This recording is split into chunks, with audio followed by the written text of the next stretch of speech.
Pandian store சீரியலில் அடுத்த வர எபிசோடில் கோமதி இருந்துட்டு எப்படியாவது நம்ம பாண்டியனோட மனசை மாற்றிடணும்னு சொல்லிட்டு போராடிட்டு இருக்காங்க. காய்ச்சல் குளிர் அப்படிலாம் என்னென்னமோ நாடகம் பண்ணிட்டு இருந்தாங்க.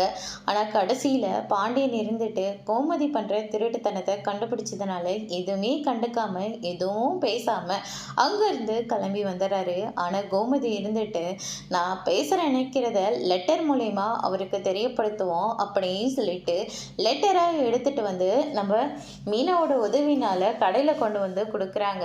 ஆனால் பாண்டியன் இருந்துட்டு கோமதி எழுதின அந்த லெட்டரை படிக்காம அதை பொட்டலமாக மடித்து கொடுத்து விட்டுடுறாங்க. கோமதி, என்னங்க நீங்கள் உங்களுக்காக நான் ஆசையாக லெட்டர் மூலிமா தான் சொல்ல நினைக்கிறத எழுதிட்டு வந்தா இப்படி கஸ்டமருக்கு அந்த பேப்பரை பொட்டலமாக மடித்து கொடுத்துட்டீங்களே அப்படின்னு சொல்லிட்டு கோமதி இருந்துட்டு அந்த லெட்டரை எப்படியாவது வாங்கிடணும்னு சொல்லிட்டு அந்த அம்மா பின்னாடியே ஓடிட்டு இருக்காங்க. அதுக்கு அடுத்ததான் நம்ம பாக்கியம் வராங்க. பாக்கியம் இருந்துட்டு என் பொண்ணு வாழ்க்கையை ஒன்றும் இல்லாமல் ஆக்கிட்டு நீங்கள் ரெண்டு குடும்பமும் ஒன்றா சேர்ந்துக்கிட்டு ரொம்ப சந்தோஷமாக இருக்கீங்க போல இருக்கு.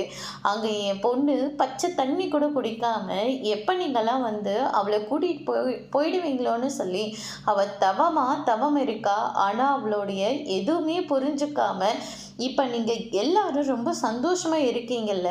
என் பொண்ணு அந்த வீட்டில் வாழ விடாமல் நீங்கள் யாருமே நல்லாவே இருக்க மாட்டீங்கன்னு சொல்லிட்டு சாபத்தை வேற விடுறாங்க. கோமதியும் மீனாவும் இதை கேட்டு ரொம்பவே கோபப்படுறாங்க. அதோட பிரேமம் முடிச்சிருக்காங்க.